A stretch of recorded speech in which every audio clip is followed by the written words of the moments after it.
Baruch Spinoza, figure emblématique de la philosophie rationaliste du XVIIe siècle, a laissé une empreinte indélébile sur la pensée occidentale avec ses idées audacieuses et révolutionnaires. Sa vision de la nature, de Dieu et de la liberté humaine a défié les conventions de son époque et continue de susciter la réflexion aujourd'hui. Voici quelques citations emblématiques de Spinoza qui capturent l'essence de son approche philosophique et de sa quête pour la vérité et la compréhension rationnelle.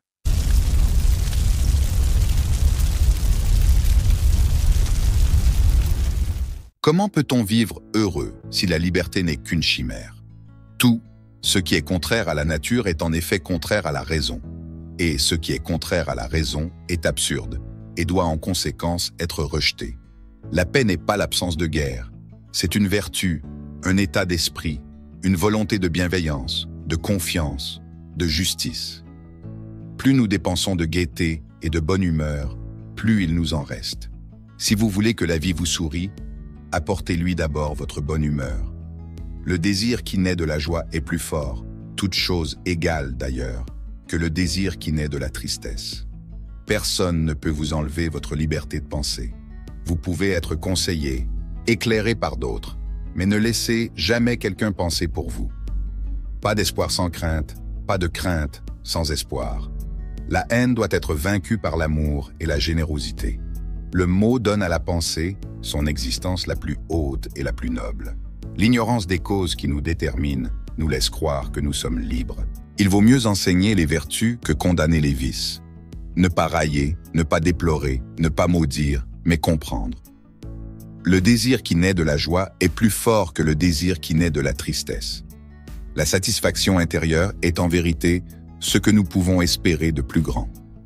Le désir est l'essence même de l'homme, c'est-à-dire l'effort par lequel l'homme s'efforce de persévérer dans son être.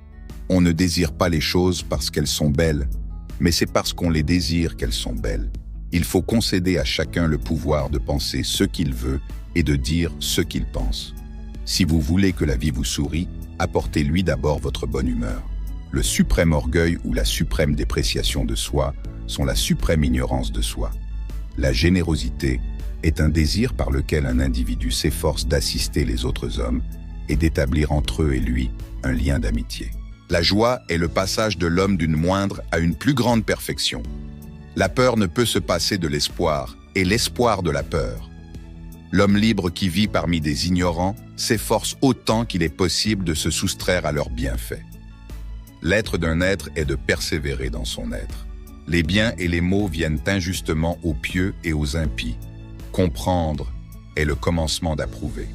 Personne ne peut transférer à autrui son droit naturel, c'est-à-dire sa faculté de raisonner librement et de juger librement de toute chose, et personne ne peut y être contraint. J'ai pris grand soin de ne pas tourner en dérision les actions humaines, de ne pas les déplorer ni les maudire, mais de les comprendre.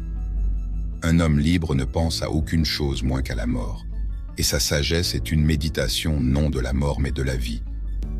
Nous ne désirons pas les choses parce qu'elles sont bonnes, mais nous les déclarons bonnes parce que nous les désirons. La béatitude n'est pas la récompense de la vertu, mais la vertu elle-même.